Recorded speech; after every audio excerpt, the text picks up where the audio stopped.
किसाई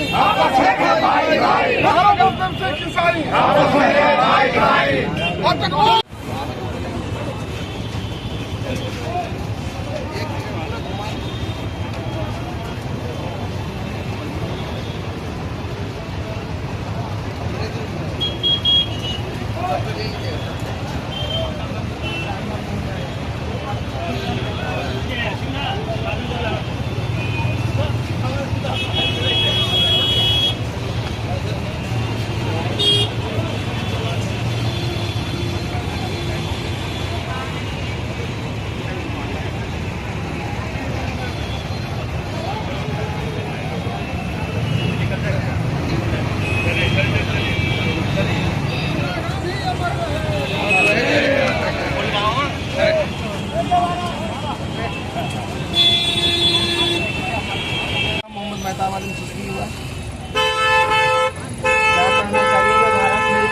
घटना हुई है, भारत में इतनी बड़ी घटना हुई है।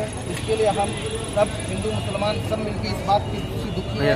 क्या है कि इसमें जो आतंकवादियों के द्वारा जो लोग शहीद हुए हैं, वो हिंदू हो चाहे मुसलमान हो, सबसे पहले तो ये सोचना चाहिए कि वो हिंदू या मुसलमान उससे मतलब नहीं। सबसे पहले तो वो हमारे हिंदुस्तानी हैं और हिंदुस्तानी सब आपस में भाई भाई हैं। और उससे पहले तमाम इंसान है। इंसानियत से बढ़कर कोई धर्म कोई जात पात कुछ नहीं है। किसी इंसान कि कोई भी बेकसूर इंसान की हत्या हुई है और जिसने भी ऐसी हत्या की है, जिसने भी ऐसा काम किया, घिनौना काम किया, उसे सख्त कार्रवाई किया जाए, उसे कठोर से कठोर सजा दी जाए। इसलिए जात धर्म पात हर चीज से ऊपर उठकर जो सही फैसला हो, अगर कोई भी उसमें मुलविस पाया जाता है, उसमें सम्मिलित पाया जाता है, चाहे वो किसी भी धर्म का हो, उसको सजा मिलनी चाहिए। आतंकवाद को बढ़ावा देने वाला कौन? आतंकवाद को बढ़ावा देने वाला कौन है ये तो सब जानते हैं। और किसी का डायरेक्ट आप नाम लेना ये गलत है। जब तक जांच नहीं होती है और जांच में रिपोर्ट नहीं सही पाई जाती है, तब तक ऐसे बोलना किसी पे इंसान पर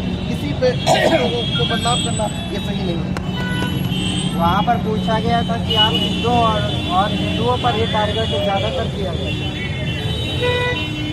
पुलवामा की हत्या से आपको साफ पता चलेगा कि पहलगांव में हमारे जो हिंदू धर्म का मुख्य तीर्थस्थल ऐसे है, वहाँ से पैदल यात्रा शुरू होता है और निरंतर तीर्थ में सालों भर चलता रहता है। तो सरकार का दावा रहता है कि हम वहाँ सुरक्षा व्यवस्था ढूंढते हैं, बंदोबस्त चौक चौराहे पर बंदोबस्त किए हैं। फिर आतंकवादियों का जब फायरिंग होता है तो रिटेलिएट क्यों नहीं किया जाता? अगर रिटेलिएट नहीं किया जाता है तो इसके पीछे या तो विदेशी ताकत है या तो किस अन्य साजिशों का मुँह आता है। क्योंकि कोई भी आतंकवादी जो भारत सरकार का जो सूत्र का रिपोर्ट है, उसमें कहा गया है कि आतंकवादियों द्वारा अंधाधुंध फायरिंग किया गया। तो हमारा जो सैन्य बल था, चाहे CRPF के जवान हो या पैरामिलिट्री फोर्स हो, जम्मू कश्मीर की जवान हो, तो वो ने रिटेलिएट करने का काम क्यों नहीं किया? रिटेलिएट अगर नहीं होता है तो इससे साफ होता है कि वहाँ सुरक्षा व्यवस्था में चूक हुआ है। लेकिन हम इस जब घटना होता है इसको हम कंडेम करते हैं। कांग्रेस पार्टी, नालंदा जिला कांग्रेस पार्टी कंडेम करती है और इस आतंकवाद को कठोर से कठोर इंदिरा गांधी के संकल्प के साथ, आपको याद होगा इंदिरा गांधी जब हमारे देश के प्रधानमंत्री थे, इसी प्रकार दुस्साहस करने का काम किया। उस समय भी हम याद करते हैं कि मुसलमानों ने, आज भी आप देखे होंगे पुलवामा में एक मुसलमान ने रक्षा करते हुए अपनी जान को कुर्बानियाँ दिया है। मैं उनके प्रति भी श्रद्धा सुमन अर्पित करता हूँ।